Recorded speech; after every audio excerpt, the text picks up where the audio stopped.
All right, welcome back. What's up, buddy? Not much, man. Got a fun one today, I think. Yeah, it's fun, sort of.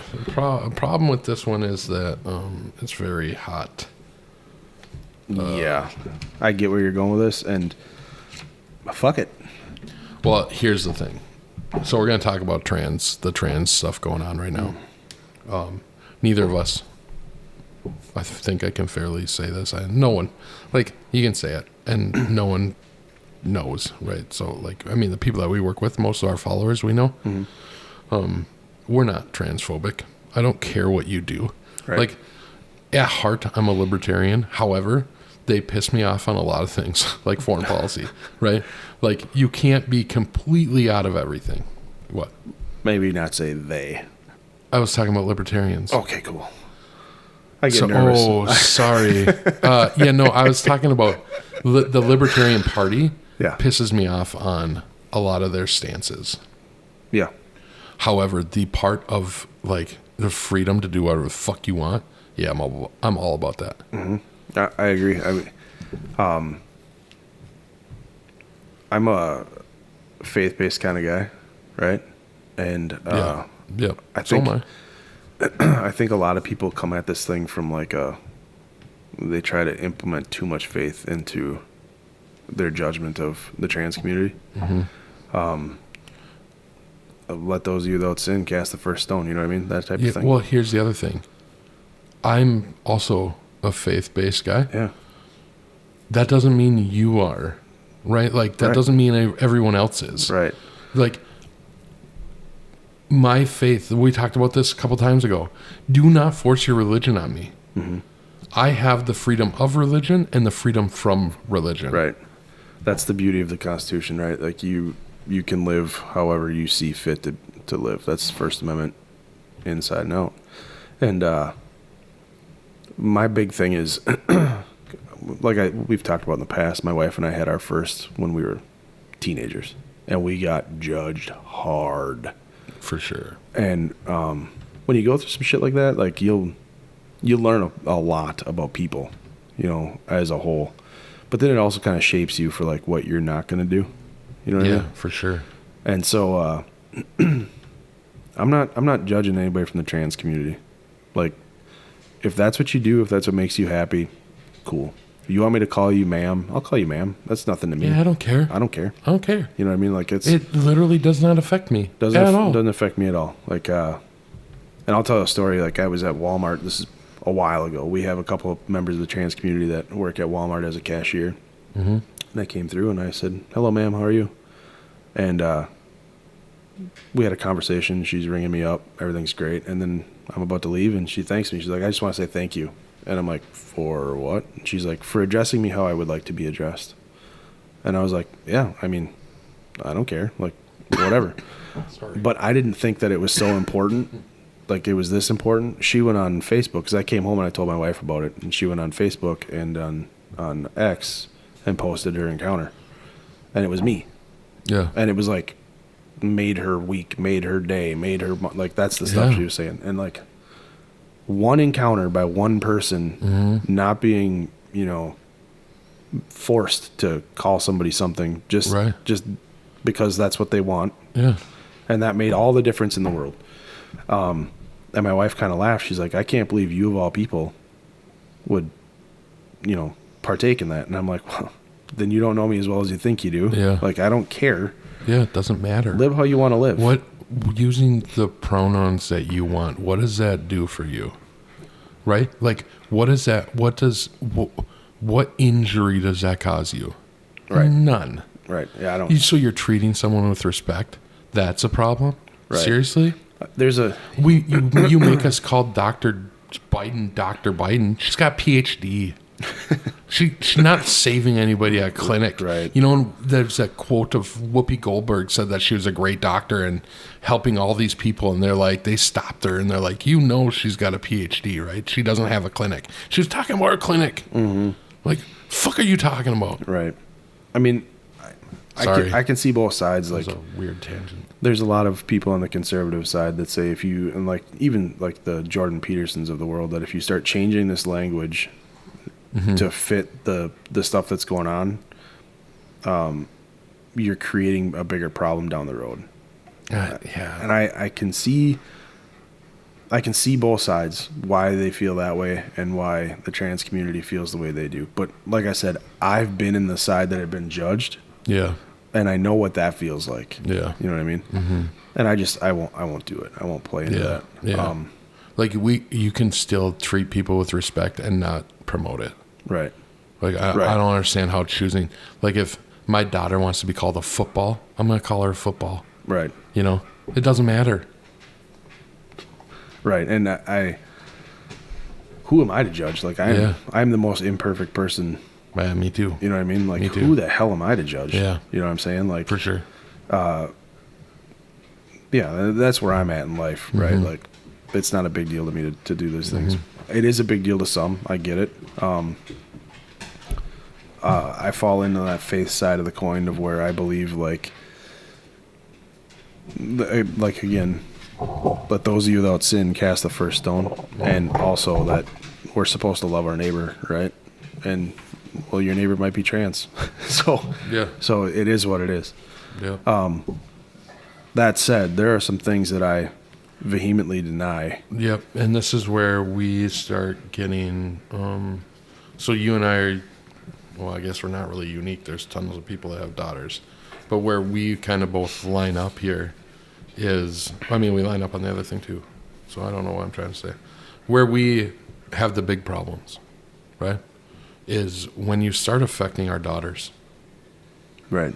Right, with sports, with bathrooms, with that, and the part that scares me, like your daughters are older, mine are 4, right.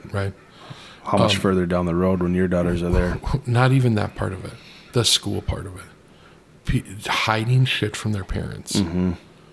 Like, yep. I can't get behind that at all. Like, listen, if I show you that I'm not being supportive and I'm not doing whatever, that's a different story. We can maybe talk about that. However, you intentionally hiding something from me as a school, and that's your policy, I got a huge fucking problem. And you know, the school should have your job as a school is to teach reading, writing, arithmetic. It's to teach these kids the skills educationally. It is. Personal level, you're not supposed to be involved. Raising children, you're not supposed to be involved. From 8 in the morning until 3 in the afternoon, these kids are there to learn. But they're not there to learn ideologies. They're there to learn the basics, right? Yep. No different than you're not there to teach them religion. Correct. You know what I mean? You're not there to teach them the whole 10 Commandments thing. We've talked about 3 of them now. Right. That is for me as a parent, yeah, and for them as an individual to decide on their own. And now I get that you're trying to take this whole trans thing and you're trying to give them an out. You're trying to give them somebody to talk to. You're trying to give them a safe environment. A safe environment. You can give them a safe environment without promoting something. The safest environment for my children are right here with my wife and Correct. You don't care about my kids like I care about my kids. Yeah. So don't ever think that you do. Mm-hmm. Don't think that there is a second that these kids think you care about them more than I do. Yeah. Now, that might not be That's same not for everyone. On all levels, right? Mm-hmm. But it's going to be the overwhelming majority. Yes. Right? Yeah. And you as a public education figure should never be stepping in and trying to assume the role of, I'm going to teach you what's best, or I'm going to, I know what's best for you, right? That drives me insane. Yeah, so it's tough, like, talking about this because, like, I mean, everybody that's listening to this now knows, like, it's one of those, like, as soon as you come out about anything, you're transphobic. Mm-hmm. Like, I am not at all. Like, no. It's incredible to me to be boxed in like that, like to be. Well, that's the play, right? You're a racist, threat, right? You're this, you're that. It's to silence you, right? Like, if you don't agree about the whole thing, you don't agree with any of it. No, that's not it at all. Yeah. I mean, and you're talking about the trans community is like 1%, maybe, if that, right? Yeah, it's such a small percentage that, like, the amazing part to me is that it's gotten like to the point where people are afraid because of the percentage of. Well, it's the loud, they're the silent. What's the dividing part, right? The silent majority is staying silent, right? And the minority is really loud. And I think that's bringing in a key aspect of their battle plan, if you will, is like, hey, you know what? We're going to scream from the hilltops and just accuse you of everything that you don't want to be accused of. Nobody wants to have a name attached to them. For sure. They don't want to. You're a transophobe. You're a thisophobe. You're a this. You're a that. You're a conspiracy theorist. It's the same play that they've used forever to kind of like diminish what your beliefs are and to promote whatever they believe. Yeah. So, I mean, it is what it is. Yeah. I don't know. It's getting crazy though. Right? I mean, like, they're going to go on no matter what you say, right? I mean, you're something kind of phobe, right? That's what they're going after. Yeah. That's the ploy. I mean, they've been using it forever. And honestly, like, I'm kind of moving past it. Like, I'm not going to judge you for how you want to live. I'm going to be, I'm going to have enough courtesy and respect for you to call you what you want to be called. Yeah. Right? Like, that doesn't, it's not anything to me. I know, like we talked about, some people, that's a big deal. They're not on board with that. I don't care. Like, I don't care. Right. I'll play the game. I'll play whatever you want. I'll do whatever. If that's what makes you happy, cool. I'm not about making you not happy. You know what I mean? Right. It's not my goal in life. You know what I mean? Yeah. For the little interaction that we may have, like for you in the Walmart cashier. Right. Like, right. What?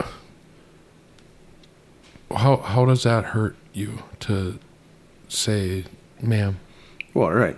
And kind of like go along with that story. When my daughter was like 4, my oldest, right? I think I was probably 20 years old at this point, somewhere in there. She was like 3 or 4. Yeah. We were at a gas station, and I can't remember what we were getting. Anyways, like every kid, they go to a gas station, they want to get something. Of course. So I think we ended up getting like a chocolate milk and or milk or something like that, because she was always a milk drinker when she was little, and something else. And she was like, is this okay? Can I get this, Dad? And I was like, yeah, whatever. And this lady saw it and was like, did you just call him Dad? And the look on the lady's face was like, she was horrified. Mm-hmm. And the lady goes, obviously the word of the Lord isn't in your house. And she just walked past us. And I had to explain to a 3-year-old or 4-year-old at the time, we're being judged because I'm so young and I have you. And my wife and I were like that with our oldest all the time. Yeah. Like, I'm being judged by this woman because I have you and I'm younger than she feels I should be to have you as a child. You know what I mean? But that stings as a 20-year-old kid. Like, you're not fully mature enough. And we had that from the time we were kids. You know I what would I mean? imagine, yeah. Yeah, and it was just garbage. Like, the stuff that people do, and just garbage.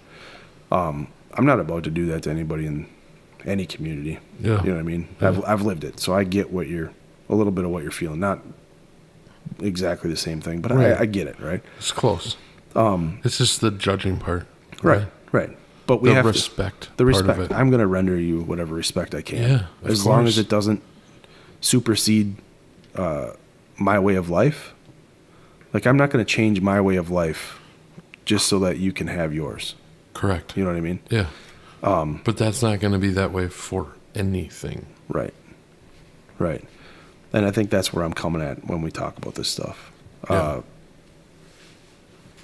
So I this is a hot topic, and we were kind of nervous talking about it just because of how loud that silent group is, and how hard they push.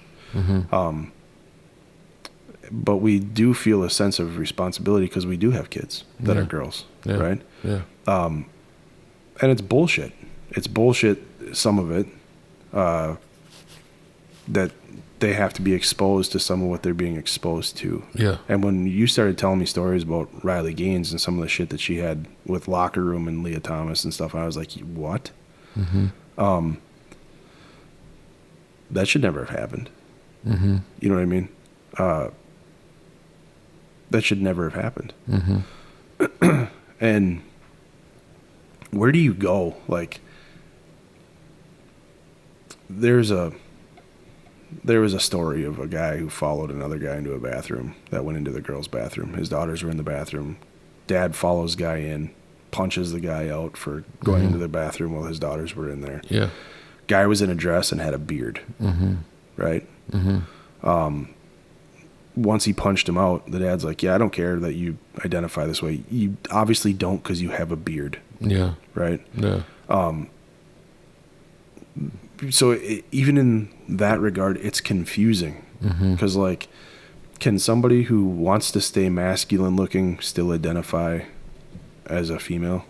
Well, according to what people are saying on that side of the coin, yeah, you can. Right? Yeah.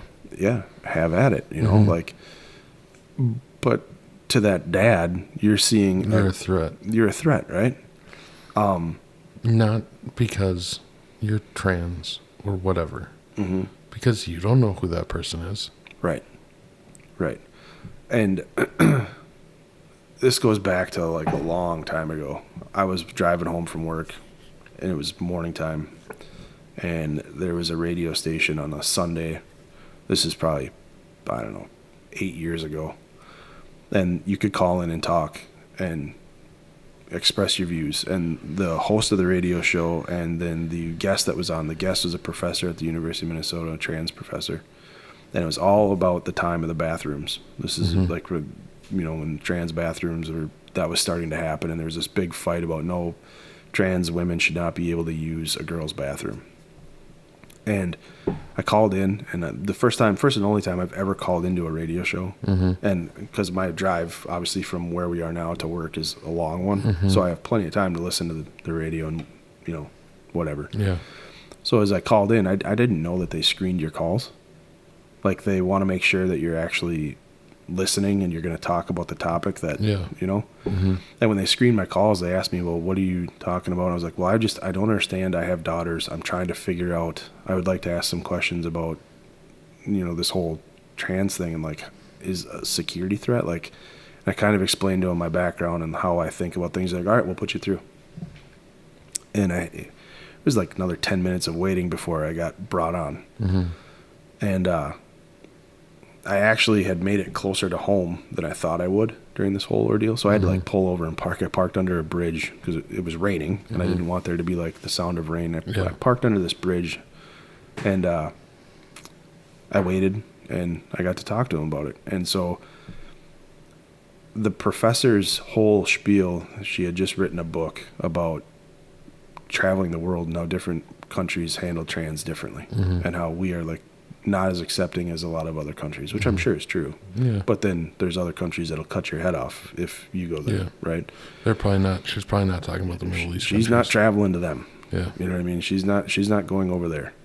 But we were talking specifically about the bathroom, and I said, well, here's the deal. Like, I've grown up my whole life being in, like, the military, you know, military, law enforcement, security backgrounds of all over the place. Like, I've grown up my whole life, like, in that.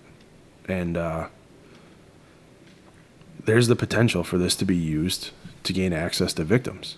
And this professor said, you can't decide on a hypothetical. Like, you don't decide whether or not somebody should potentially be able to use a bathroom based off a hypothetical. And they said, nobody does that, but they're trying to do that here. And I was like, what do you mean nobody does that? We do it at schools with fire drills. It's based off a hypothetical. We do it for like severe weather based off a hypothetical tornado.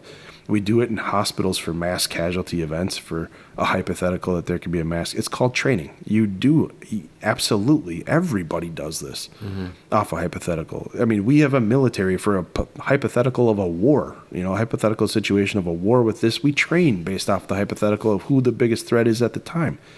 I'm like, so that's complete BS. And I don't think she was ready for that. And I explained that I had daughters, and she did something that pissed me off. And she kind of cut me off and was talking to the host of the show.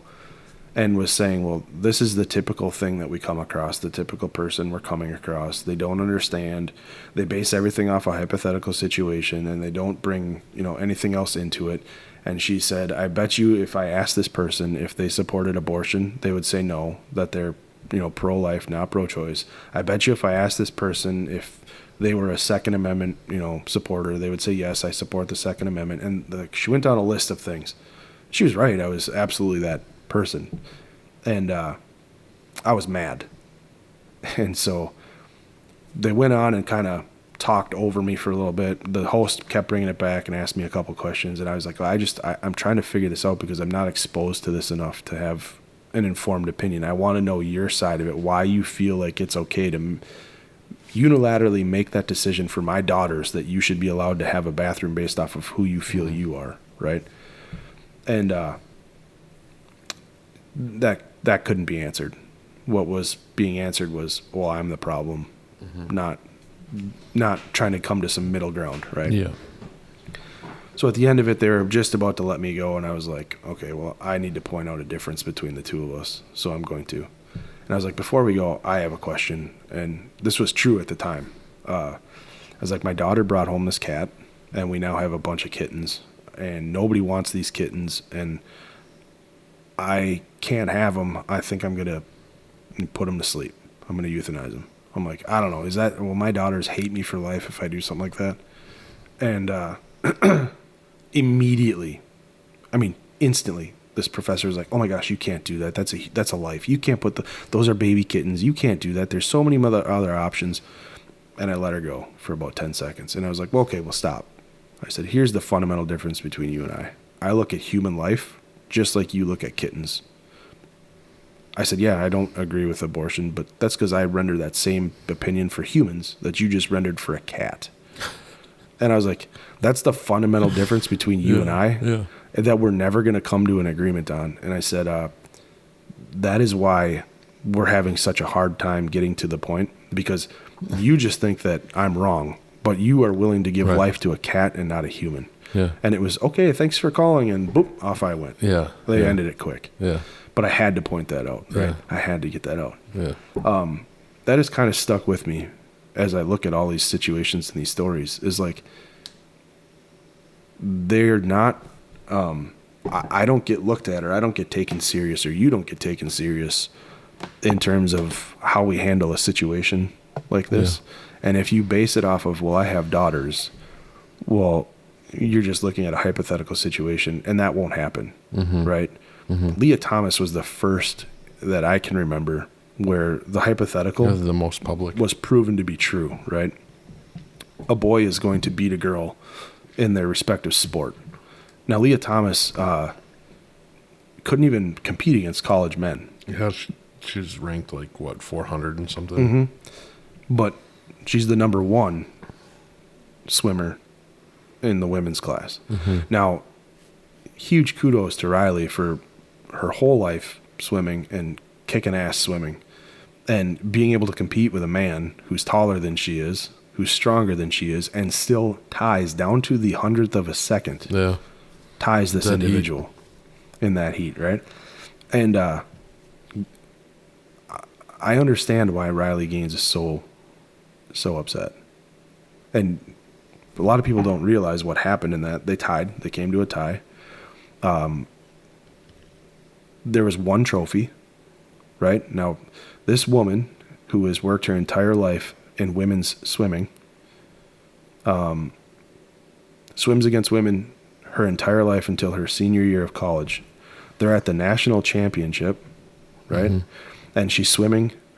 The only year that she had to swim against Leah Thomas was this year, right?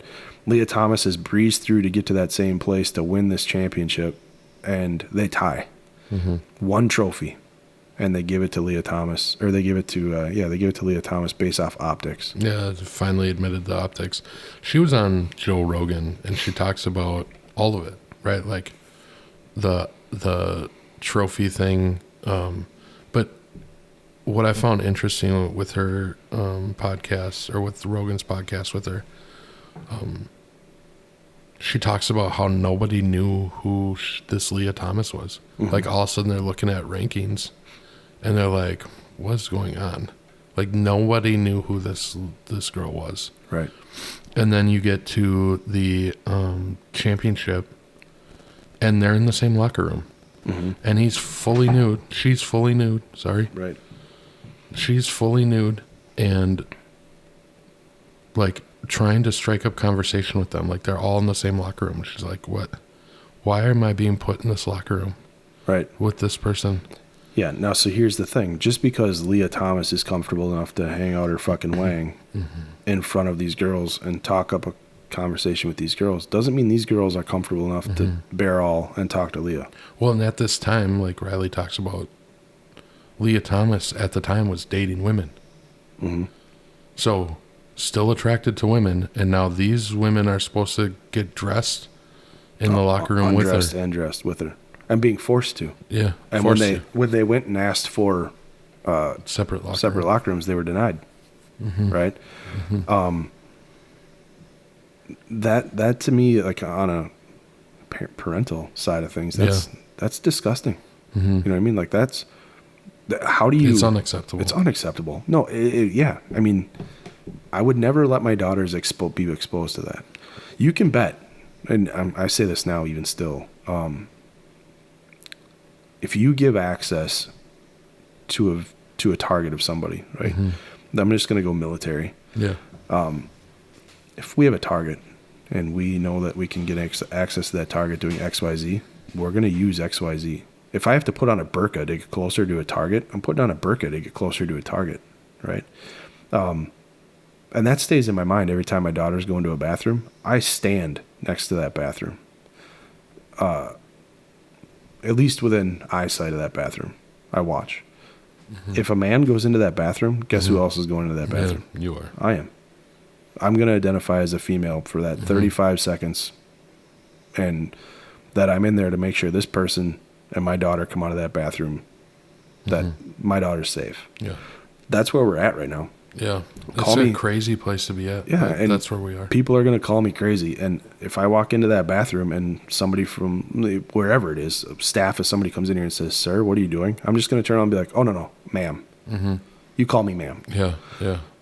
My name's Benina. You can call me ma'am for the next.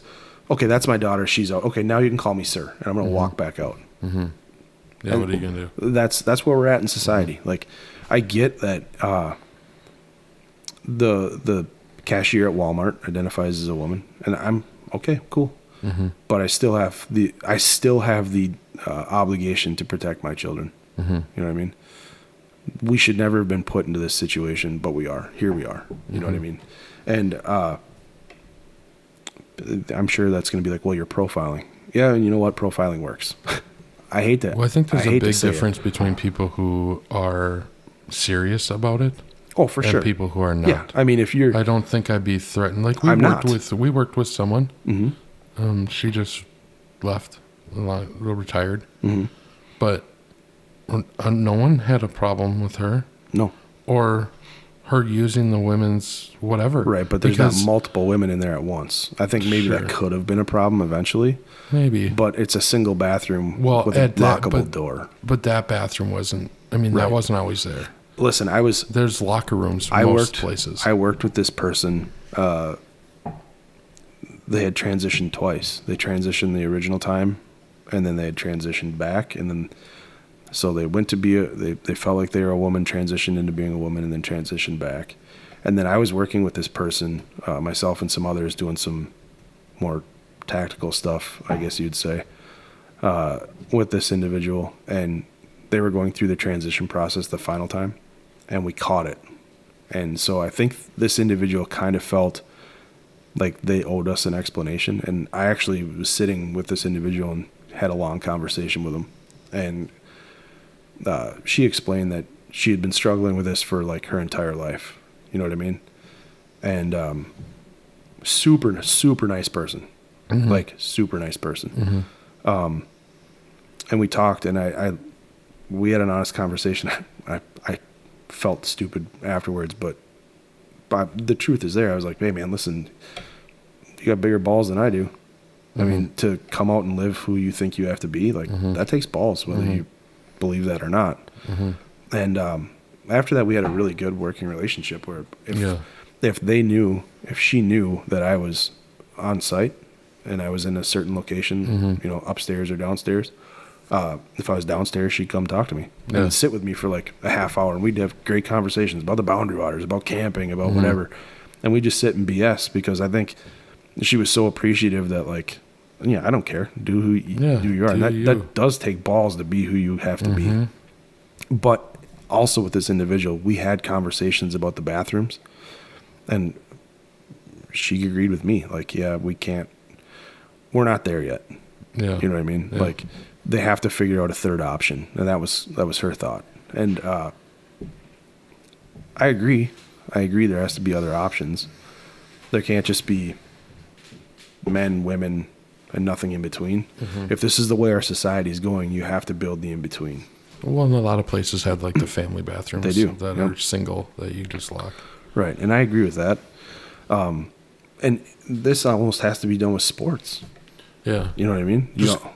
Going back to before we get to the sports thing, going back to the bathrooms thing, there's a school in St. Paul, high school in St. Paul, that's getting credit for being like woke, future, right? Like, they saw the future in the bathrooms. They have gender neutral bathrooms. They're all single stall, so like it's a locking door. So it's like a bunch of family restrooms. You go into one, you use it, you lock the door.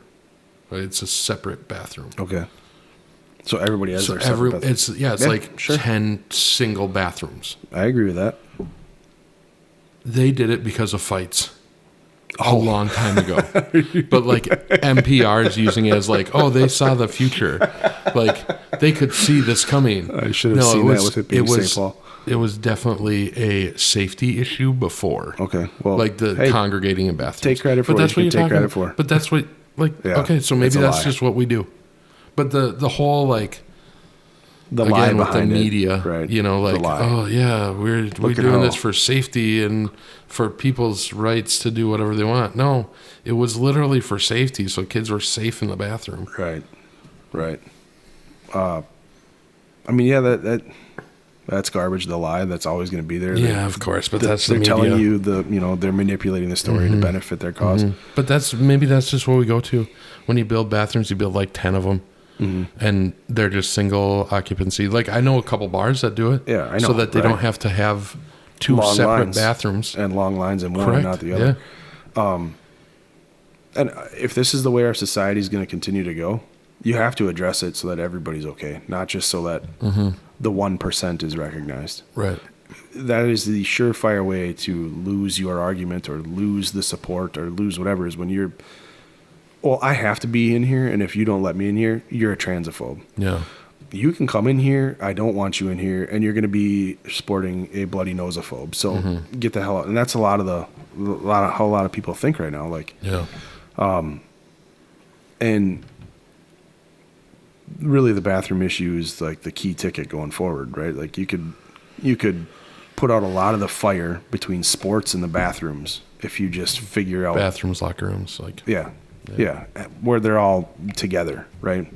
Right, you change in an individual room, right? Like, right. And listen, like, it's nothing to do with, like, you're not, you're too, whatever. I don't even know how to. But like, if my daughter had a problem changing in front of another woman, I would feel the same way. Yeah, she needs a separate room. Get her a private place, please. Right.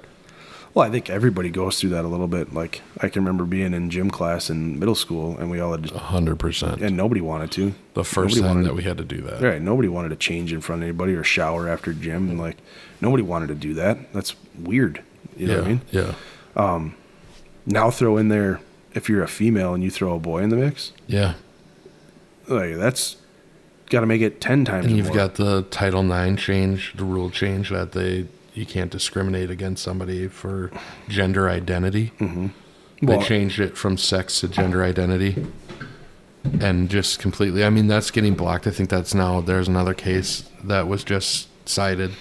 That's like 6 more states. So I think they're up to like 15 states. It's blocked in, like. And that to me is a little crazy because you watch this gender identity thing and it's so fluid, right? Like one day you're trans, the next day you're non-binary, the next day you're pan, whatever, and the next day, I mean, it's like,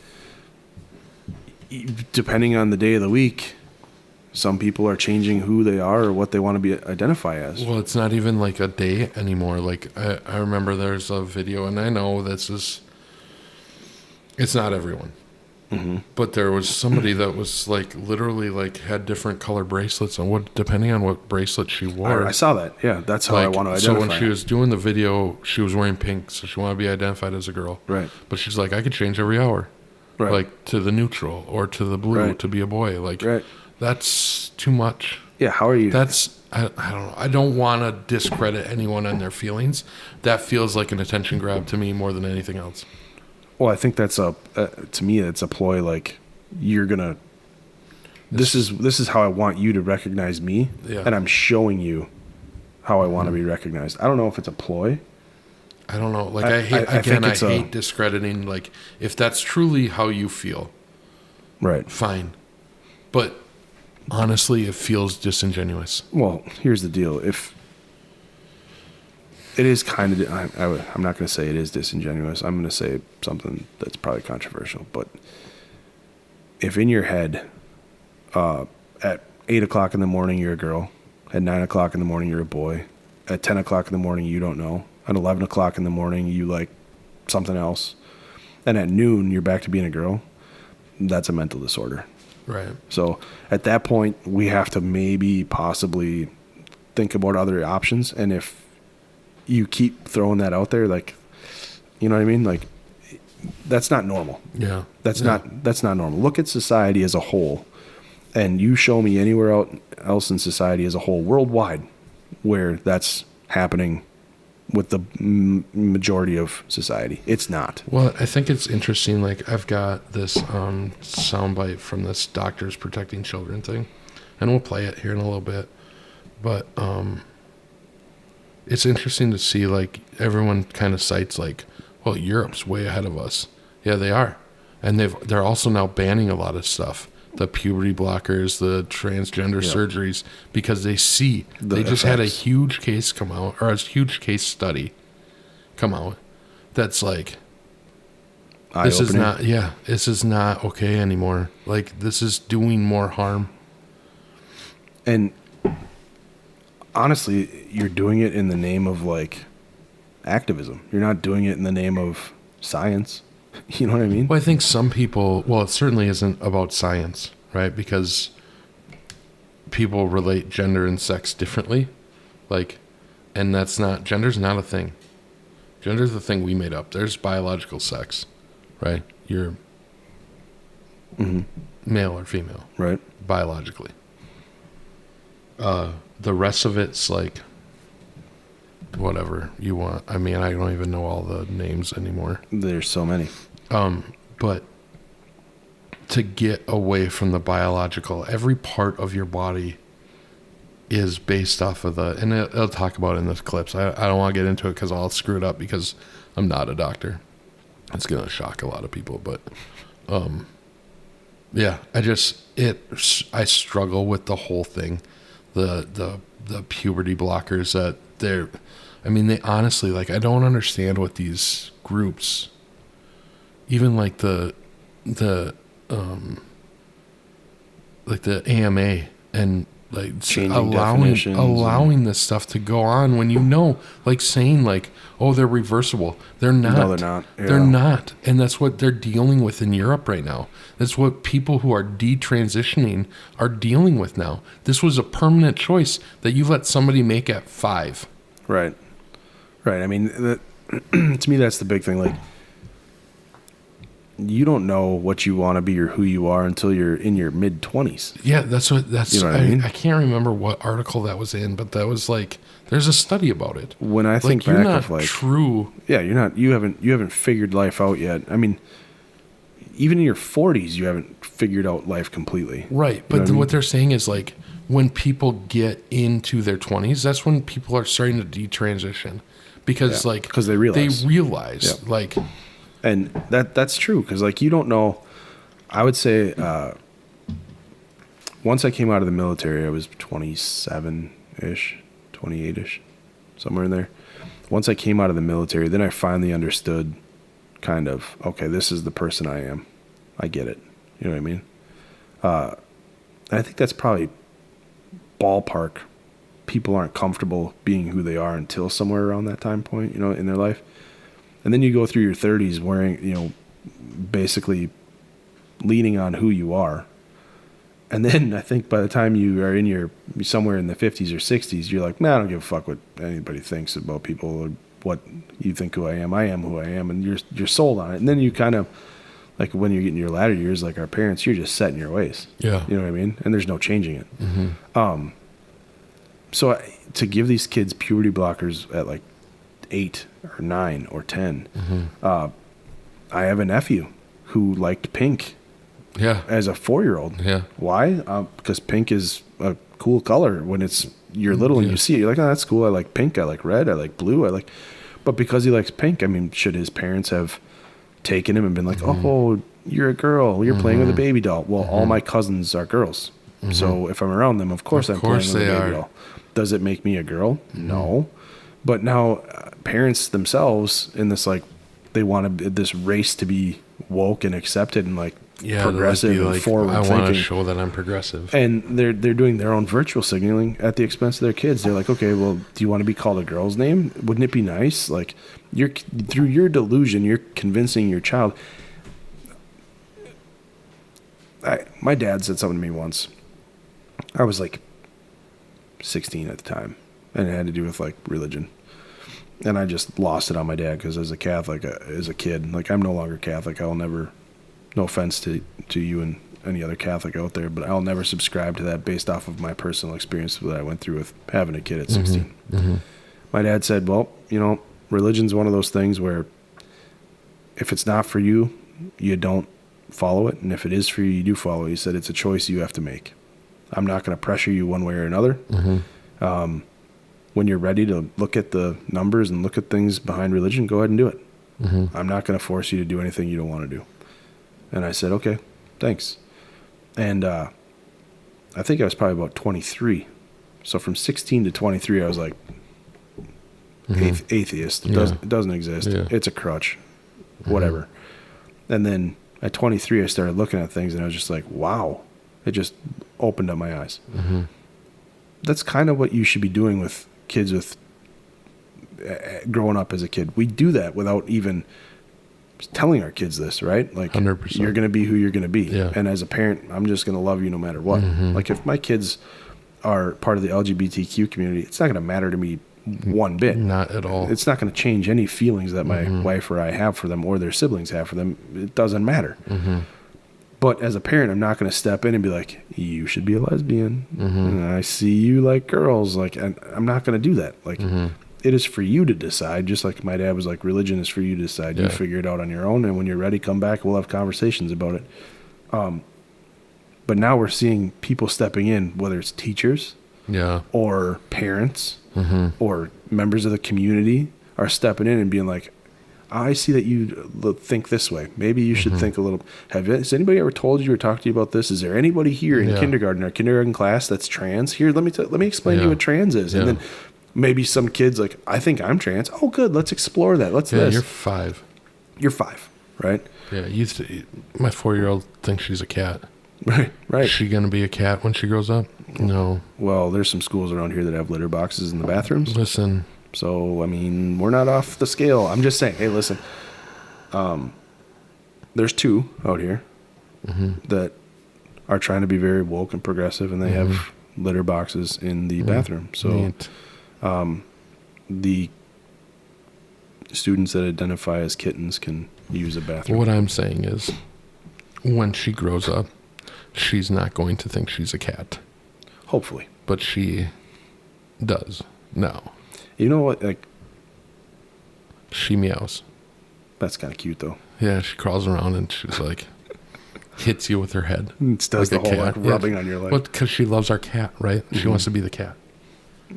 That's cute. Kids are impressionable. That's kids. Yeah, but that's what I'm saying. Kids are impressionable.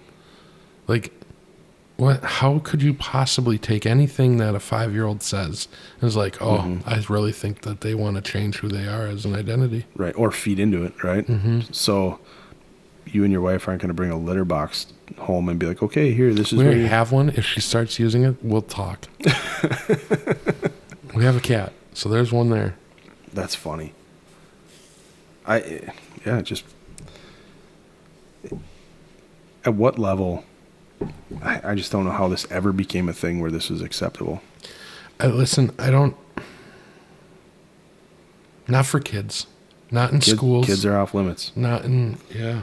Kids should be off limits. I mean, even the pornographic materials that they have in their libraries now. You are making that up with your right-wing conspiracies. I would like to show you this. No, I don't need to see it again. No. I was going off of what they're saying. Like, people are saying it, and then they pull up the book, and then they're like, oh my God, that's what's in there? All right, well, I'm not going to be able to find this right now. I'll send it later.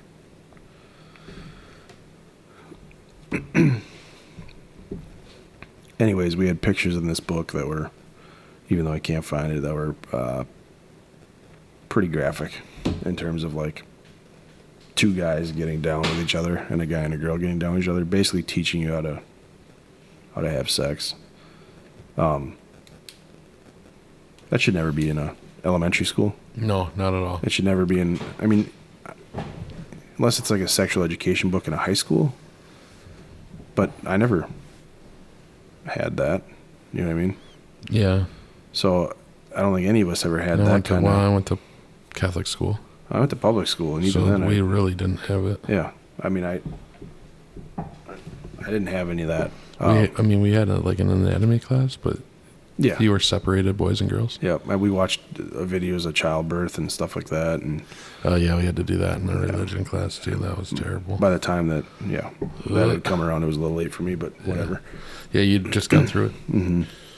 So, yeah, I mean, it just should be off limits. We shouldn't, kids, leave kids alone. You know what I mean? Yeah. Give them the chance to grow up and develop into who they are. Yeah, if a kid, you don't have to, shut it down, but you don't have to, promote it. Right. You know what I mean? You can encourage your kid. Yeah, let them be whoever they want to be. Right. And not, all of a sudden they're on puberty blockers. Mm-hmm. Or stuff that's going to damage them for the rest of their life. Because you decided that you wanted to be the super woke or super progressive parent. Right. Yeah, I mean, growing up as a kid, I have a friend who's gay. We all knew he was gay as a kid. Oh, I remember you telling me this story. Yeah, and it's about time. Right. I mean, not long ago, he finally came out and he's like, "Hey, I have something to tell you guys." And he told us he's gay, and we're like, "Yeah, we know."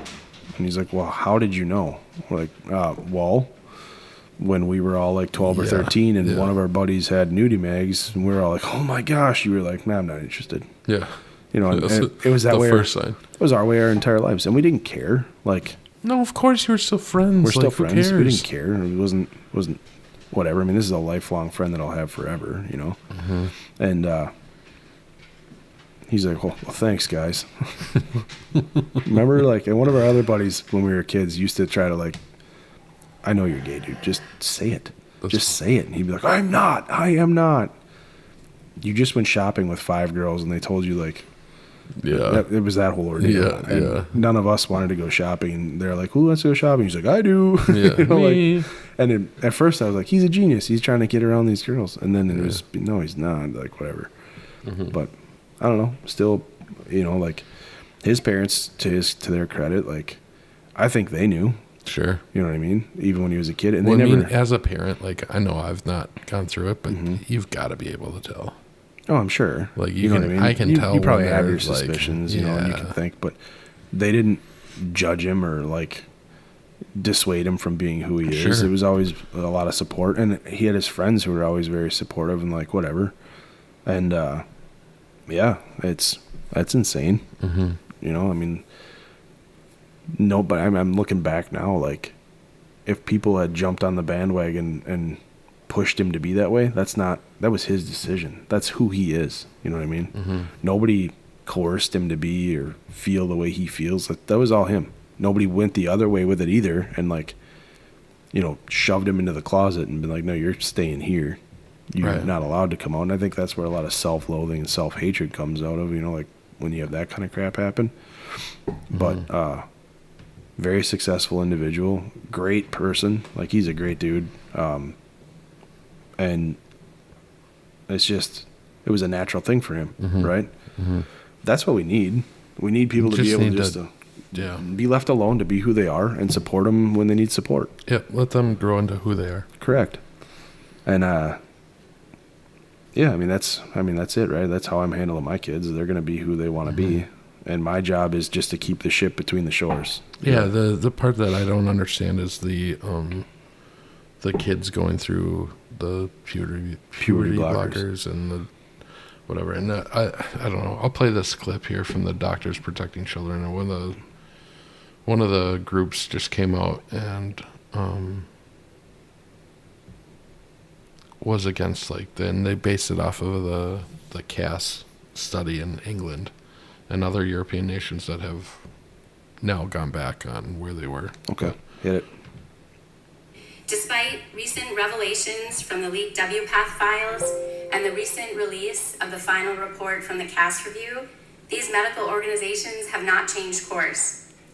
So we are calling on these medical organizations of the United States, including the American Academy of Pediatrics, the Endocrine Society, the Pediatric Endocrine Society, the American Medical Association, the American Psychological Association, and the American Academy of Child and Adolescent Psychiatry to follow the science and their European colleagues and immediately stop the promotion of social affirmation, puberty blockers, cross-sex hormones, and surgeries for children and adolescents who experience distress over their biological sex. Like, to me, that should be a no-brainer. Right. Well, Right? I mean, Like, I think it was when how we got there. How was it that there was a group that was that vocal that you changed the AMA?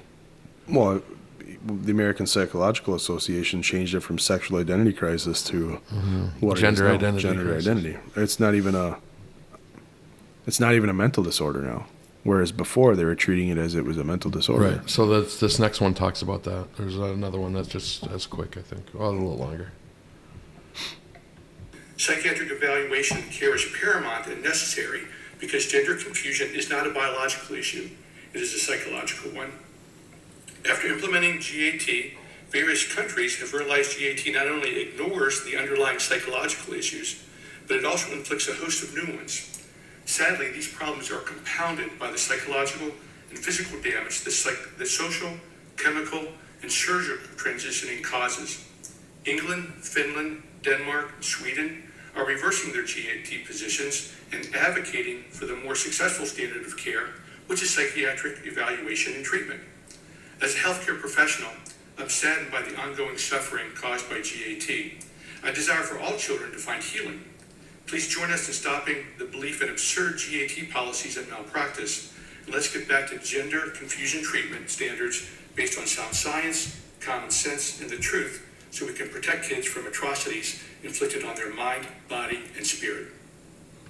So if you think about it, I mean, really what has happened is we've gone from treating this as a mental disorder to just saying we accept everybody. And like I said, I had been judged with the stuff that I went through, and those people are feeling judged. So nobody wants to feel like they're part of that judging anybody. But so now we're like, okay, that's not an issue. You were right all along. It's not a mental disorder. It's just who you are.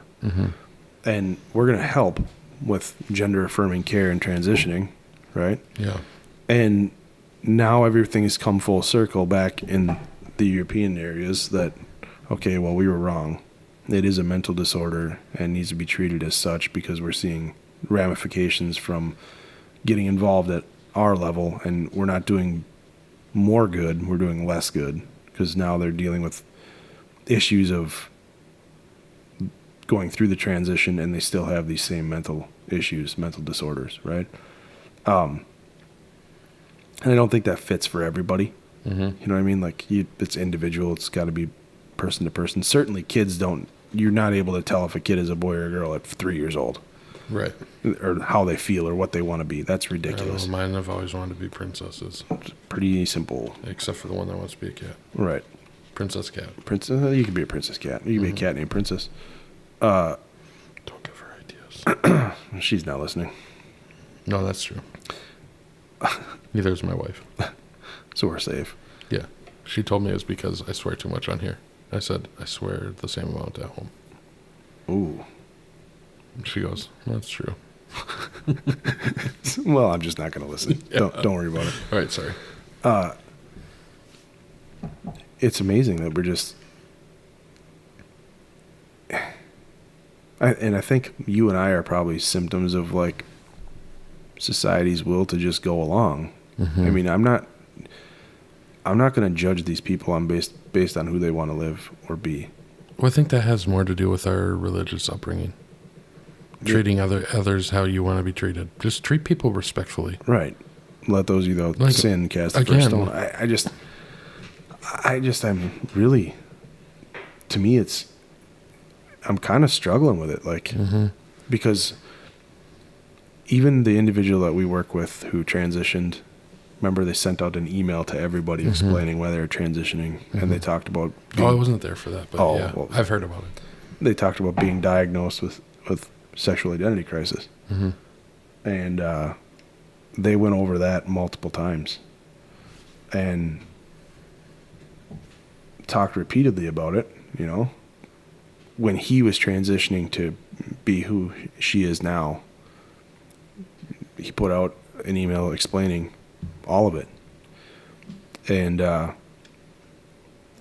think when he put out that email and he transitioned to who she is now, she realized, like, this is who I want, and she had the family support of her family because she's married Right. with kids. No. And I think finally it just came to the point of, I have enough support, and this is who I am, and this is what I'm going to do, right? I'm on board with that. Right on. Go ahead. Take and do whatever you got to do. But at the same time, after that, because really she was way ahead of the power curve, probably 7 years ahead of the power curve in this, Oh, at least.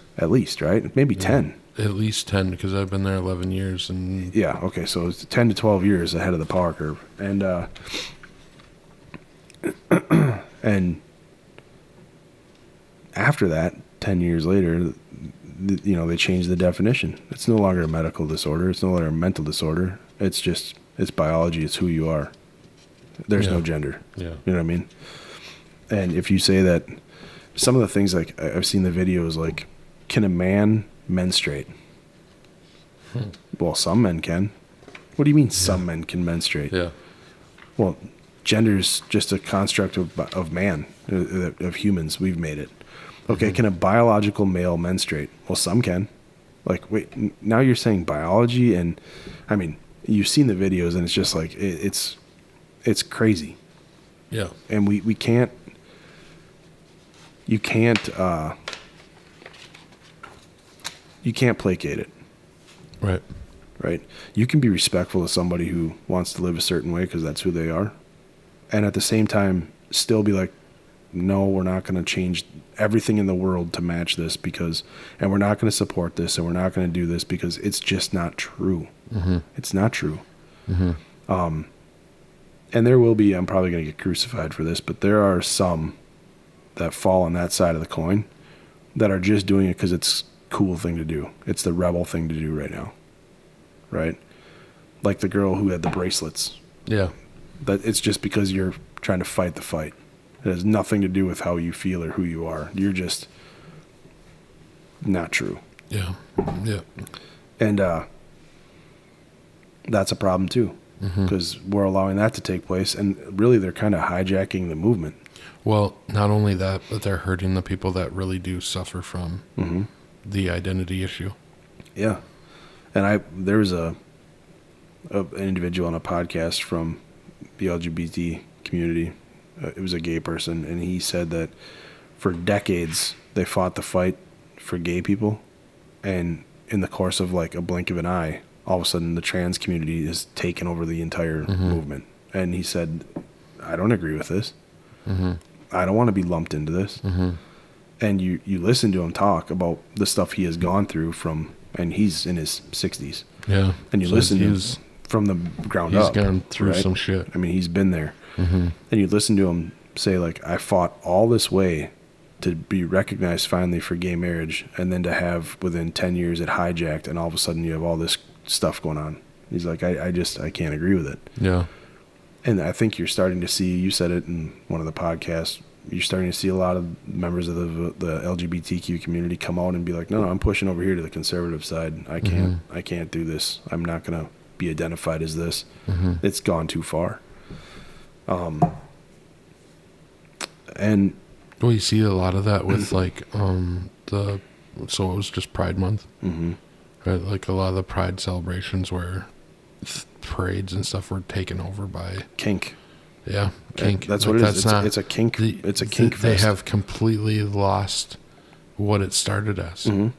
I have that video. I don't know if I showed you that video. Yeah, I think I sent it to you. Where the guy was questioning one of the why he was standing there naked next to kids, and why he thought that was all right. And he's like, "Well, I didn't know they were standing next to me." And you're like, literally talking to him. right? You're saying hi. You're waving to him. Well, I'm waving to everybody, but you think that's okay? Well, there's nothing wrong with it. You're a grown man standing next to kids, and you're naked. There's absolutely something wrong with it. You know, I almost have a bigger problem with the parents. Yeah, for sure. 100%. Bringing your wokesters, bring them down there. I don't care about bringing them down there, right? Like, not that part of it, but staying where you are with that person there. Right. First of all, you shouldn't be exposing them to stuff like that if it's going to be like that. If it's just if it's just a parade. To be fair, like, you don't know until it happens. Right, until you experience it, right? But if it's a parade and they're coming down on floats and there's people dressed in drag, whatever. Sure, that's whatever. one thing. Yeah. That's one thing. It's a parade. I can get behind that. You can bring your kids to see it, whatever. The kids aren't going to care. But when you have dudes with their junk hanging out in leather, unitard things with just their genitals exposed, and they're dancing around and twirling their freaking dicks around, as a parent, I'm not going to keep my kids there. That's not okay Who anymore. the hell what is wrong with you as a parent to how expose? are the police allowing this? Well, exactly, right? So if you and I are to go downtown to Minneapolis right now and get naked, We should try this. I'll film you that's not happening. doing it, and then we'll see what happens. That's not happening. See how long it is before you get arrested. We need to find somebody more gullible than this. I'm not going to do that. We'll find I somebody. got an idea. Okay. Yep, He's that'll a guy- work. Yep, That'll work. I didn't even have to say nothing. Yep, that'll work. Well, that individual will do it, Yeah. and we'll film and be like, hey, it's for the podcast. Yeah, dude, it's fine. Everything will be fine. Works approved it. You won't lose your background. And unbelievably, you'd be scooped up so fast and Oh my arrested. God. But you throw a pride parade on They're it. short like 300 officers, and you'd still get arrested right, Oh, yeah, right you'd now. probably have 10 of them show up. Yeah, And and he'd probably get tased probably. for no reason. Probably. Just, you may come down here for this. You're getting tased Yeah, for sure. And that's the problem, right? It's a double standard. Yeah. This can be, it's in a pride parade. We're just going to let that go Yeah, because our we have to. Like, you can't- mayor is not going to let me bust this up because it's a political optic that he's for. So he's not, or she's not going to let me bust this up and arrest anybody for indecent exposure because it's pride parade. No, it's turned into a kink fest is what it is. Yeah.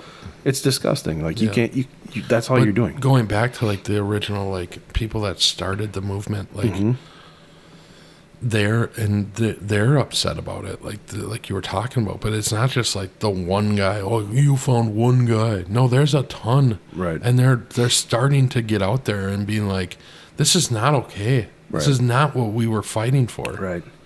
Even though like the drag queen story And hour. a lot of them don't even participate in it anymore because Right. of that. Right.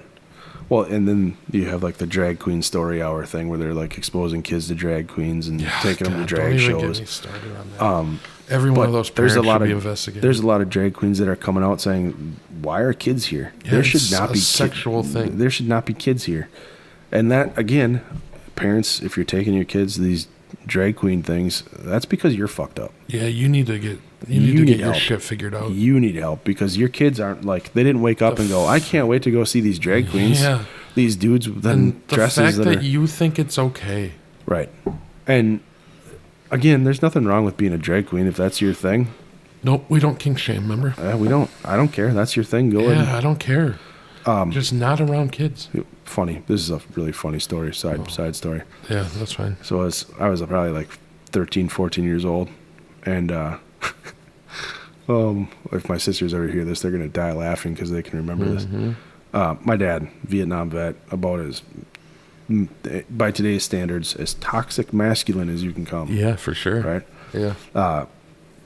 Was a truck driver for a while. And he wanted to show us all his playlist of music and whatever. And he was talking about stuff. And he's like, that RuPaul, she's a good-looking woman. And I go, excuse me? Dad? And he's like, what? And I'm like, that RuPaul is not a woman. That is a man. And he's like, fuck you, she is. You wouldn't believe it. And my sisters are like, no, she's a drag queen, Dad. And I had to explain to him, you know, What like, drag queen? yeah. And he's like, bullshit. And he wouldn't believe it. He wouldn't believe it. And Well, that's a good-looking man. he played it off like he's like, well, I did not know that. I would like to take back my previous statement. Funny, but it was funny. But he took it well for being, you know, telling us that RuPaul is a good-looking woman. That's awesome. Yeah. So I mean, even then, like afterwards, he was like, well, I feel like an idiot, but whatever. Yeah, whatever. You know what I mean? We don't shame, and there's no shame in being a drag queen.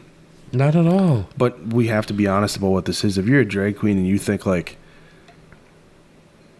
exposing yourself to kids and giving lap dances to kids is okay, then you're a problem. Yeah. Kids are off limits. We're not going to groom these kids. We're not trying to do this with kids.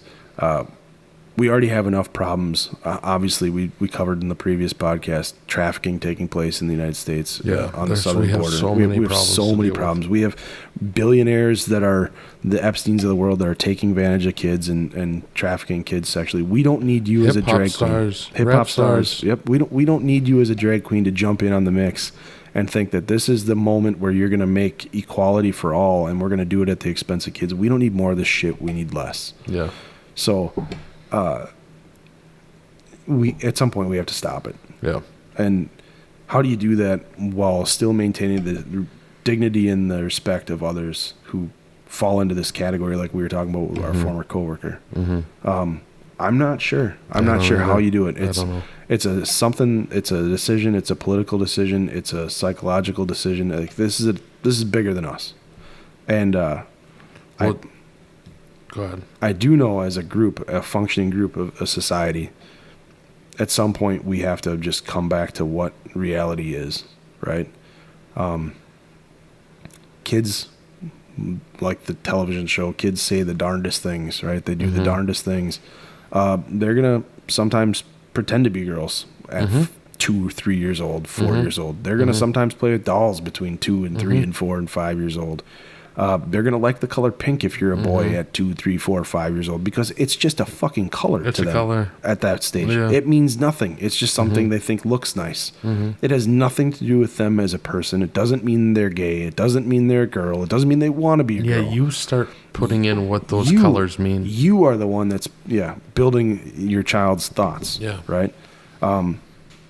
So we just need to get back to...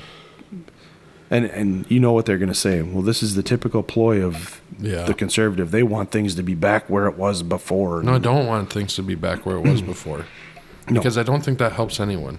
Right. What I want is for you to stop trying to project whatever on vulnerable people. And kids are the most vulnerable. Correct. Yeah. If you're this Walmart cashier, this individual, she's got to be in her 50s, maybe 60s. Yep. Do your thing. Do your thing. Yeah. That's up to you. It's up to you. Have a nice day, ma'am. Yep. You know what I mean? If you're 4, we're not starting there. Yeah, we're not going to have the same conversation. Right. And even again, we'll go back to the bathrooms. That's an issue. A whole separate issue. Sports. So far, I can say with all honesty, we've come across it twice. Okay. Once in volleyball, and I wasn't there for this one, but talking with another father of one of the daughters on the team, he's like, I was going to say something until this individual started playing, and they were the worst person on the team. And he's like, man, just shut up. Yeah. And And I think that's not- also this is part of it, right? Like Riley Gaines goes in and dominates, or Leah Thomas goes in and dominates Riley Gaines, and it's an issue.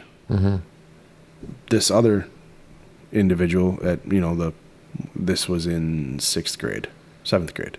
Sure. So this other individual playing 7th grade volleyball was not good, not athletic, not an issue.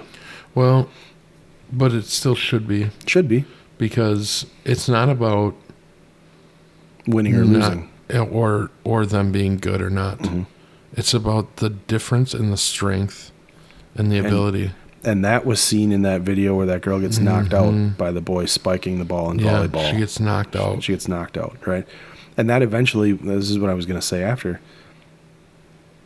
Eventually, that boy on that team who's identifying as a girl, when they get to 10th grade or 11th grade, is going to be stronger, faster, with more physical capability Taller. than some of those girls are. And I know that a lot of people are like, well, girls can do everything a boy can do. Sure. I tell my daughters the same thing. I tell my daughters the same thing. Yep. But I also am realistic with my daughters because my 15-year-old likes to fancy herself as some kind of badass. And she's like, I'll just punch him in the face. And I'm like, that's not going to work so well. You can't go hit that grown-ass man in the face and think that you're not going to reap some of the consequences of hitting that grown-ass man in the face. So you can't do that. You're not going to hurt anybody. And she'll look at me and she'll be like, well, and I'll be like, if you punched me in the face, do you think you would knock me out or stop me from doing anything to you? And she's like, no. And I'm like, that dude's like a freaking skyscraper compared to me. Yeah. You think you're going to hit that man in the face because he's being a jerk and anything's going to happen? That's up here in your head, like, and why are Unless you find the reset button, you're in trouble. why are you taking this path in the first place? Like, stop. Yeah, But- that's a whole nother issue. Right. Like, Yeah. that's just her. Yeah. She's at that level of, Yeah. I'm going to try to cut my own and be tough and do this stuff. And that we're dealing with that now at this stage, which it's turning out to she's going the way I want out of this. Like, okay, I'm independent and I'm strong, Yeah. but I'm not ridiculous. too far. She's Yeah, learning. Just got as she rein goes. it in a little bit. Right. But there's physical differences. We know that. Yeah. You can't put, who was it? It was Serena or Venus Williams admitted that. Serena. It was Serena Williams, and it was Pat. Was it Pat McEnroe? Yeah. And Patrick McEnroe. and they're Sorry. they're talking about. She said she would lose to like the number 300. He said it. Yeah, He said and she said- he had she some admitted quote. it. Yeah. Well, so he had a quote. He started the controversy, right? Like the 513th guy would beat Serena Williams. Yeah, the number 1 in female. Yeah. Yep. And so then they brought him on the morning show to do this whole, like, I think they thought he was going to cave. And he's like, no, it's true. And like she had gone on a late show and she's like, I'm not going to play them. Yeah, Like, I can't remember what late show it was. Yeah. She's like, they crushed me. Yeah, she did like 3 sets to none. And so then he went on, I think it was Good Morning America or one of those today. And they're like, do you want to take back your comment? And he's like, no. Yeah, And he doubled down on it. Like, just like, look at the speed of Right. the ball. right. Look at the biology And that's- of a guy versus a girl. And she said the same thing. Yeah. And she's like, she there's said the same thing. there's They just hit the no ball chance. so fast. Yeah, and that's true, right? There's a reason why you don't have any women playing in the NFL. Right. There's a reason why you don't have any women playing in the NHL. We just got our Mm-hmm. first hockey team in Minnesota, professional women's hockey team in Minnesota. Yeah, it's like a minor league team, though. This year. It's still fun to watch. Yeah. Right? Sure. But Yeah. it's not the speed. I only said that because I didn't know that there were different levels. Like, I thought, like, when they said, oh, it was a professional, I thought it was like the top level. And it's not. It is. No. Yeah. Oh, I'm sorry. It's the soccer team that we got. Oh, okay. That's I'm talking below hockey. the Yeah. MLS. I didn't know that. Sorry. Yeah. I know that this is was the first year of women's professional Yeah, hockey. because we had one before, and the whole league folded, and then so like this is multiple times that they've tried to create this league. Oh, well, so this women's hockey team, they won the championship this year. It's not a bad brand of hockey to watch. No, like they're very good. They're good. They're very good. But they're never going to be able to step on the ice with an NHL player. It's just not even the worst NHL player. They're never going to be able to step on the ice with the worst NHL player. Does it detract from how good these women are at hockey? No. There's some of these ladies have some freaking skills, bro. Yeah. Like some of the stuff I was watching them do, I was like, damn, Yeah. that's pretty impressive. Yeah. But it just shows you the physical differences. Right. I've had this conversation with people about women in combat, because some people say women shouldn't be in combat and whatever, and they've kind of opened things up for women now. And do I agree with it? Do I disagree with it? I don't know. I've always kind of went with the premise, if you can pick up a ruck and you can fight, then I don't care, I'll fight next to you. Yeah. The only problem you come to, I guess, with women in combat is I spent multiple months out in FOBs and, not even on a FOB, but out in COPS, outposts, and doing stuff. And hygiene-wise, just because women, menstruate and go through that kind of thing, I don't know that they can spend 4 months without a shower and being able to clean themselves. And health-wise, if that, I don't know. like, that's one of the things my wife brought up. Like, how could women do that? And I was like, I don't know. Maybe they can, maybe not. I have no idea. But I don't really have an issue fighting alongside somebody who can fight alongside me. You know what I mean? Like, whatever.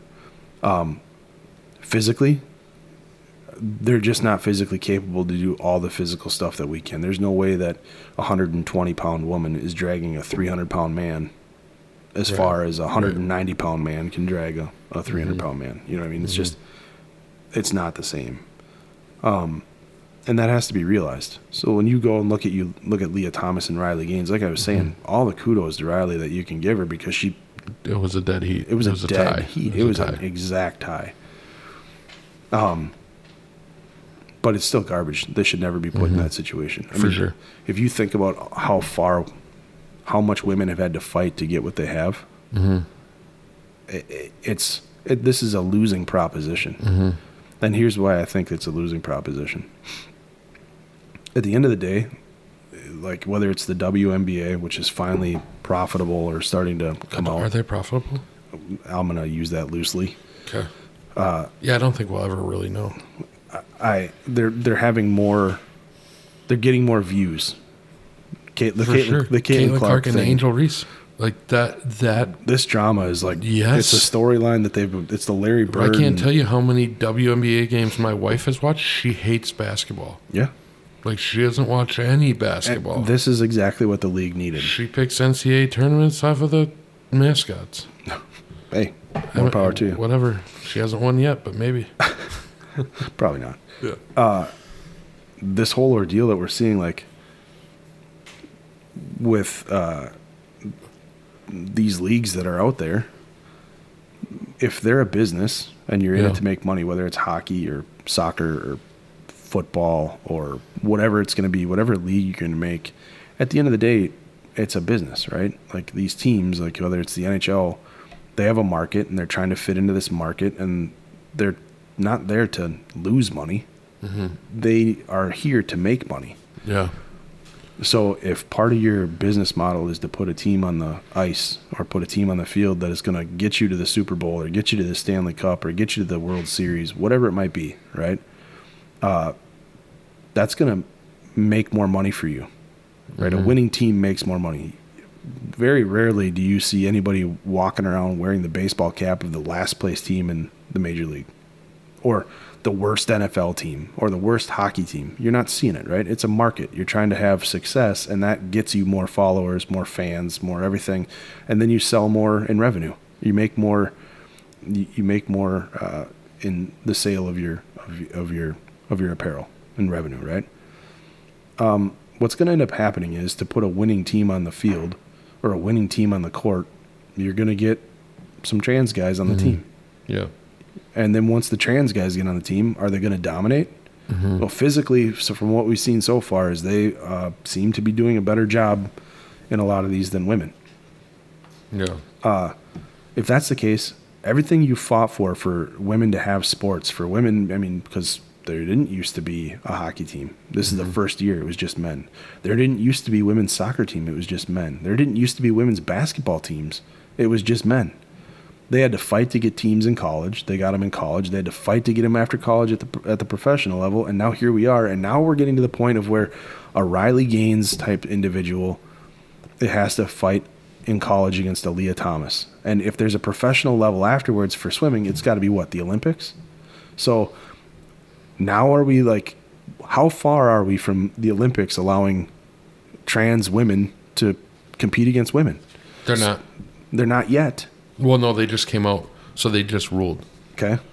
I do have a story on that. They so like even the international, like it started with the Leah Thomas thing, right? With the international governing body for swimming, the International Swimming Federation. Now it's called the World Aquatics.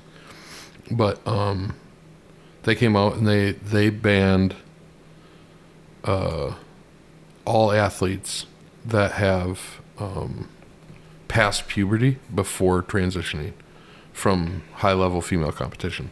They said that it will only allow trans swimmers who transition before the age of 12 to compete. Sure. And then it said that so then the World Athletics Council, which is basically oversees the Olympic stuff, expressed the overriding need to protect the female category. And so they basically adopted the same thing. And it says that, it said in their quote, it says, "This does not mean encouraging people to transition before the age of 12. It's what scientists say. If you transition after the onset of puberty, you have an advantage, which is unfair." Sure. So they've picked that up. That's true, right? Yeah. Well, that's good, but here's the thing. This is what they're saying now. 4 years from now, they could be saying something completely No, different. I think this is the peak of it, right? I With hope. all the I because hope. like you even have like the NAIA has come out and banned Yeah. trans. I hope. I think so. I think so because it's starting to like they're starting to come in and look at. Well, you look at where. So this isn't just based here. This is the Worldwide, world, right. And Europe is coming down from where we are. That's where I'm saying I'm hoping. Yeah, that's why I don't think it. I think this was the time I for hope- them to like. But they've talked about creating an open division. Right. Right. Which they So, should. Yeah, go Which ahead. they should. Go ahead. And I'm all for that. And I hope you're right. I hope. But man, from what I've seen, I'll believe it when I see it, and I see it, and it's final.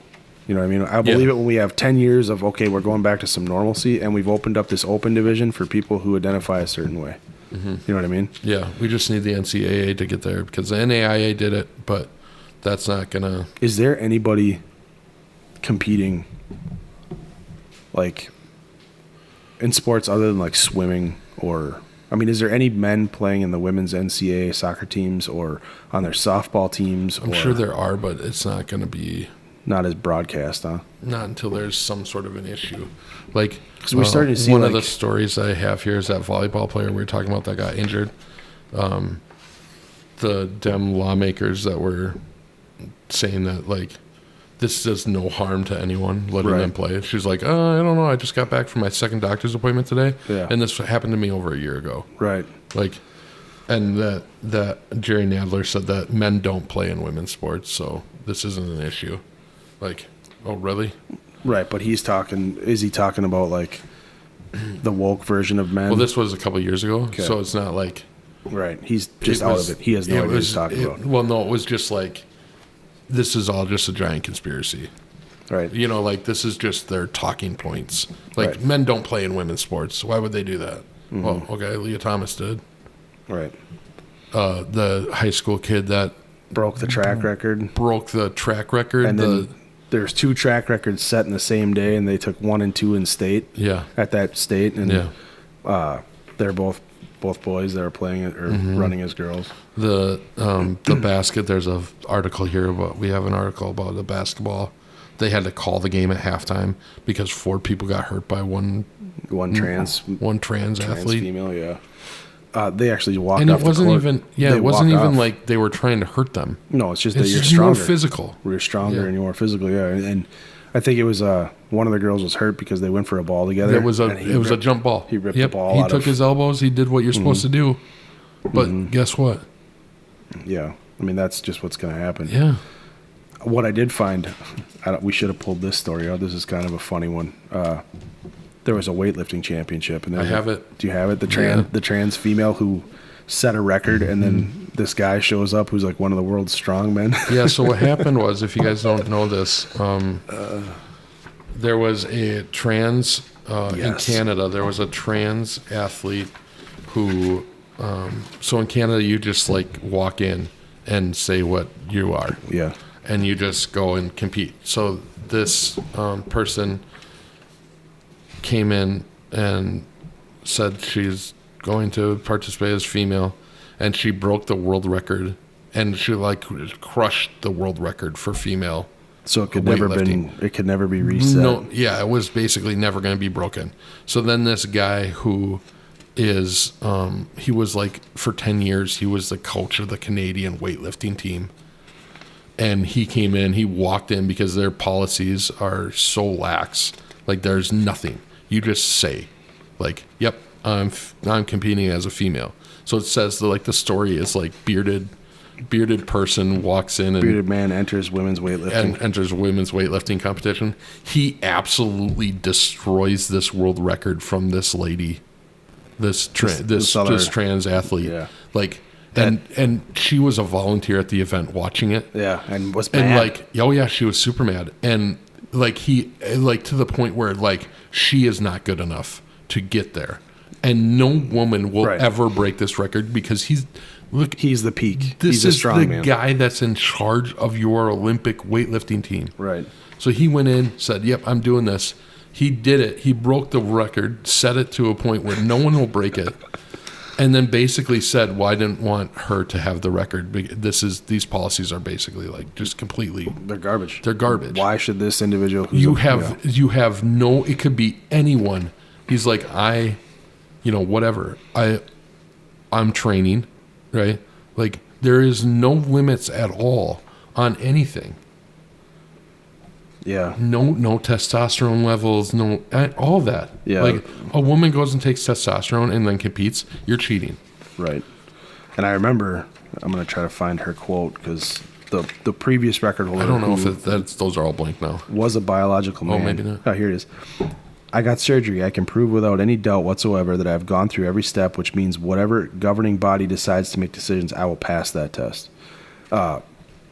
Well, except for the fact that you transitioned after you were a grown man, you got the surgery, you still have all the physical attributes and the capabilities and the structure in your bones and everything to be a man, then you're competing against women. Mm-hmm. And that's what this other weightlifter... doesn't undo anything. That's what the weightlifter, his name is Avi, he said, according to what he said, what Avi so obviously points out is that the politics allowing men to access women's sports completely remove any integrity in women's competitions. And he says this, it doesn't matter how I express myself or perceive myself. He clearly goes on to state that this individual does not belong in women's sport, and neither does any other male, regardless of their motivation for wanting to participate. Yep. And that just... It kind of proves a fundamental thing, right? Like the trans woman goes in, unfairly beats women and holds the record and is proud of that record, right? Like, and here's the thing: if you're proud of beating up on a woman, for that record that can't physically compete at the same level because you are just that much stronger, where does your sense of pride come from? You know what I mean? Right. And he saw that, the strong man saw it, and he came in and he's like, you're not going to own this record. Yeah, I'll make it so you can never have this record again. You're not going to have this record. And he did. He made it so ridiculous that really pissed the trans woman off because now there's no chance for her to ever get back to that and have that record. She'll never get there. She'll never get there. And you see it a lot with a lot of sports where these records are being taken over and no one will ever get there. That's a woman. Yeah. That's biological women running against biological men. Yeah. You're seeing high school boys that are biological boys that can run at Olympic female levels. Mm-hmm. So, I mean, if a high school boy can get there. It's not even Olympic female levels. Do you see the U.S. track and field competition or the championship to go to the Olympics? Mm-mm. There's a 15-year-old boy that took like 6th. Right. Like, Right. So, I mean, just a phenom, right? mean, But just think that's about what that. you can get. Right, that's at what I'm saying. 16 or 15. there's a however high old he was. high school level boys that can run faster than some of the women's track team can Mm-hmm. on the Olympics.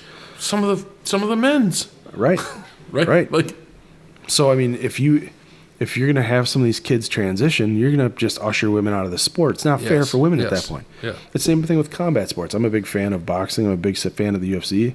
And when oh my God. when women boxing came in, I was like, oh, cool. 2 females are going to fight. Now you're talking about putting a man against a woman.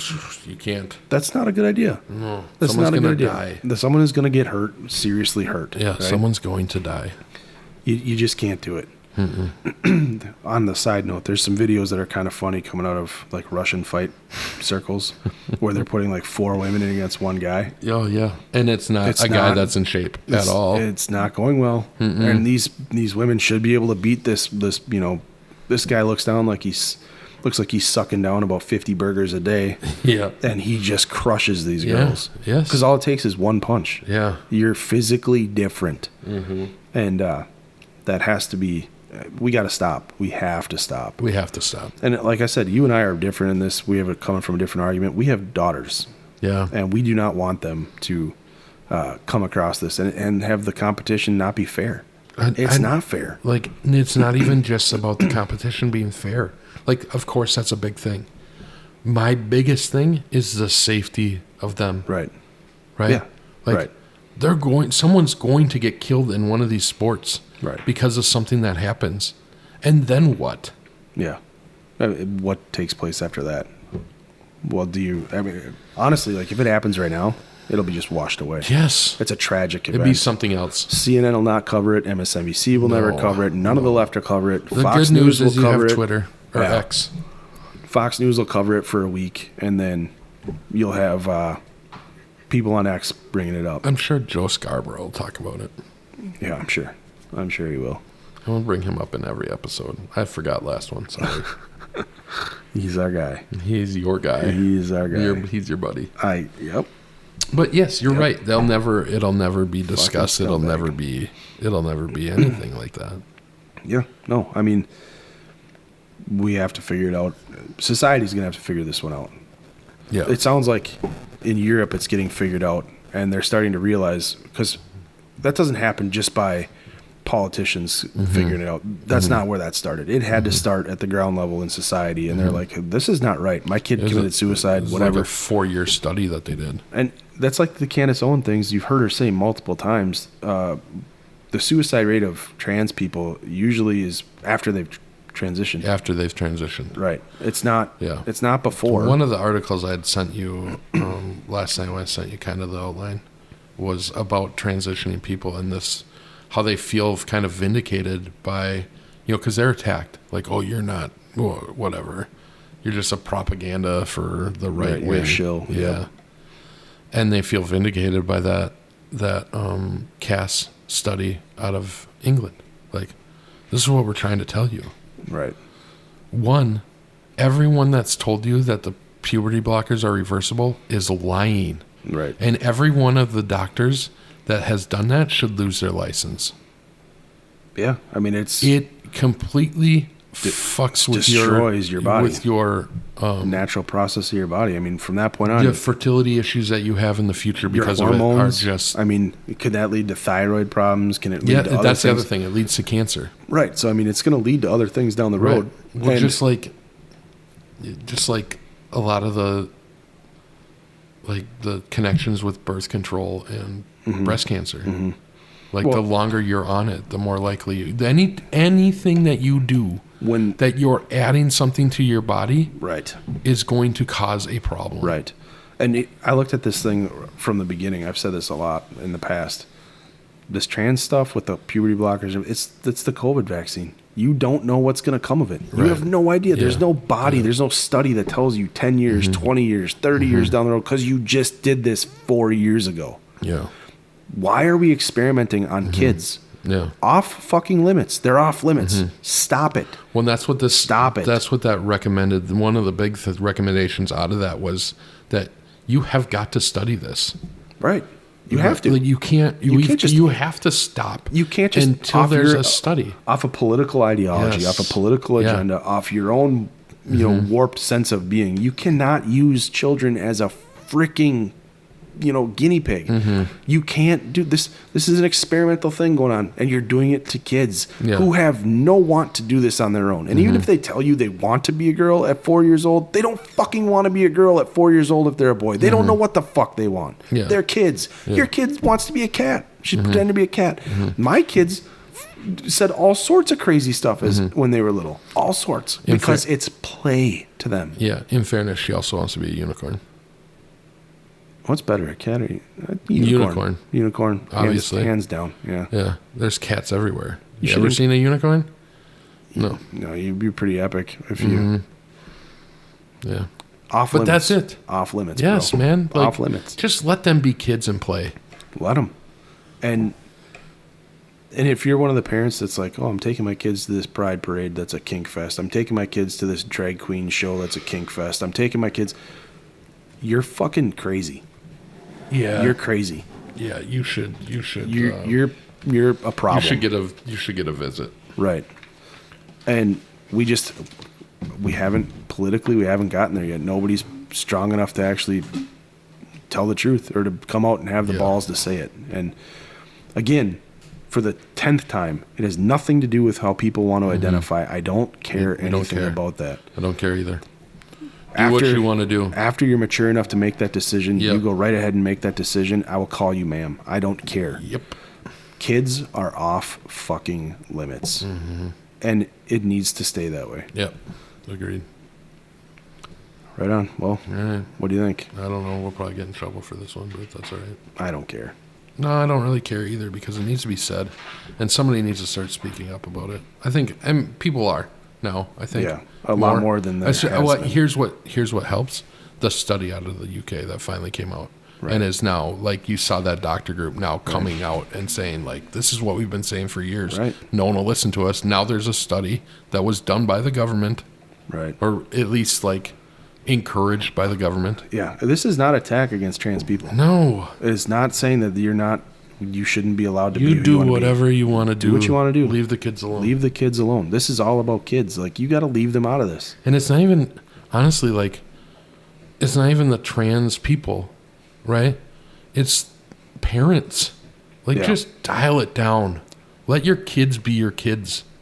Yeah. I mean, 100%. Every parent loves their kid. Every parent wants to be there for their kid. But when you're inventing ideas for your kid that aren't there, you're projecting that onto kids for your own political for ideology. whatever reason. Like the doctor, it's like Munchausen by proxy. Yeah, what was that? Jordan Peterson. Yeah, that talked about the lady that has 2 transgender kids.